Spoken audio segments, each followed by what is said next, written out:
اعوذ باللہ من الشیطان الرجیم بسم اللہ الرحمن الرحیم۔ سورہ نساء آیت 164، ترجمہ اور مختصر تفسیر۔ اعوذ باللہ من الشیطان الرجیم وَرُسُلًا قَدْ قَصَصْنَاهُمْ عَلَيْكَ مِن قَبْلُ وَرُسُلًا لَّمْ نَقْصُصْهُمْ عَلَيْكَ وَكَلَّمَ اللَّهُ مُوسَىٰ تَكْلِيمًا۔ اور بہت سے رسولوں کی طرف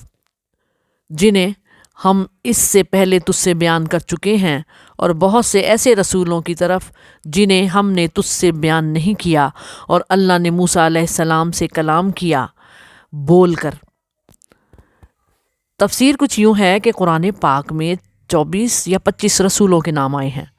جیسے کہ حضرت نوح علیہ السلام، آدم علیہ السلام، ادریس علیہ السلام، ہود علیہ السلام، صالح، ابراہیم، لوط علیہ السلام، حضرت یحییٰ علیہ السلام، حضرت سلیمان علیہ السلام، حضرت اسماعیل علیہ السلام، اور حضرت یونس علیہ السلام، حضرت یعقوب علیہ السلام، اور حضرت عیسیٰ علیہ السلام، حضرت اسحاق علیہ السلام، حضرت داؤد علیہ السلام، اور اس کے علاوہ بھی ہم نے کچھ ایسے نام جیسے کہ ذوالکفل، اکثر مفسرین کے نزدیک یہ بھی ایک نبی کا نام ہے، حضرت ابراہیم خلیل اللہ علیہ السلام، اور انہی کے بیٹے حضرت اسماعیل علیہ السلام کا نام میں نے پہلے بھی آپ کے سامنے لیا، اور میرے پیارے نبی صلی اللہ علیہ وآلہ وسلم۔ ان تمام رسولوں کی تعداد قرآن میں نہیں ہے، ہاں مشہور حدیث میں 1,24,000، اور ایک حدیث میں رسولوں کی تعداد 8,000 بتائی گئی ہے، اور جن کا نام قرآن میں نہیں ہے وہ کون ہے اللہ جانتا ہے، اور جن کا ہے اس کو ہم سبھی پڑھتے ہیں اور جانتے ہیں۔ حضرت نوح علیہ السلام کے بعد جو انبیاء آئے ہیں ان کا ذکر کر کے، اور ان میں سے جو اولو العزم اور جلیل القدر انبیاء ہیں ان کا بطور خاص ذکر کر دیا گیا، تاکہ بتا دیا جائے کہ سب انبیاء ہیں اور ان سب کے پاس مختلف طریقے سے وحی بھی آئی ہے، کبھی فرشتے کے ذریعے اور کبھی لکھی ہوئی کتاب مل جاتی۔ اللہ پاک براہ راست رسول سے بات کرتے ہیں، غرض وہی چاہے جیسے بھی آئے اس پر عمل کرنا واجب ہوتا، لہٰذا یہود کا توریت جیسی کتاب مانگنا حماقت اور کفر ہے۔ حضرت ابو ذر غفاری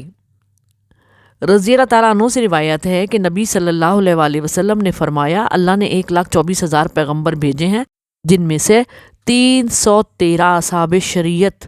رسول تھے۔ قرطبی کی روایت ہے۔ یہاں فرمایا جا رہا ہے وَكَلَّمَ اللَّهُ مُوسَىٰ تَكْلِيمًا،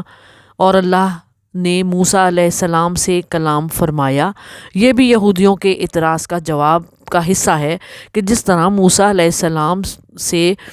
اللہ پاک نے کلام فرمایا، دوسرے انبیاء علیہ السلام کے نبوت کی انکار کی وجہ نہیں بن سکتا کہ ان سے تو نہیں فرمایا کلام، اسی طرح ان سے اللہ نے کلام نہیں فرمایا نا، اسی طرح موسیٰ علیہ السلام پر کتاب ایک ساتھ نازل ہوئی، دوسرے انبیاء کی نبوت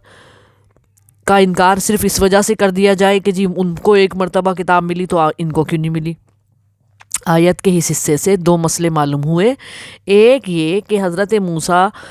بنی اسرائیل کے انبیاء میں بڑی شان والے ہیں کہ ان کا ذکر خصوصیت سے علیحدہ ہوا ہے، اور دوسرا یہ کہ اللہ نے بعض انبیاء کو خاص عظمتیں بخشی ہیں۔ ایک نبی کی خصوصیت تمام نبیوں میں ڈھونڈنا غلطی ہے، جیسے ہر نبی کلیم اللہ نہیں ہے، ہر نبی خلیل اللہ نہیں ہے، ہر نبی ذبیح اللہ نہیں ہے، ہر نبی حبیب اللہ بھی نہیں ہے۔ اس آیت سے اللہ پاک کا کلام کرنا بھی ثابت ہوا۔ جو لوگ یونانی فلسفے سے متاثر ہو کر اللہ کے کلام کا انکار کرتے ہیں، وہ قیامت کے دن ان آیات اور احادیث سے کیسے انکار کریں گے جن میں صاف الفاظ میں اللہ کے کلام کا ذکر آیا ہے۔ اللہ کے ان بندوں نے اللہ کو انسان سے بھی عاجز اور گونگا بنا دیا ہے، اور اپنے خیال میں وہ اسے اللہ کی خوبی سمجھ رہے ہیں۔ امام احمد بن حنبل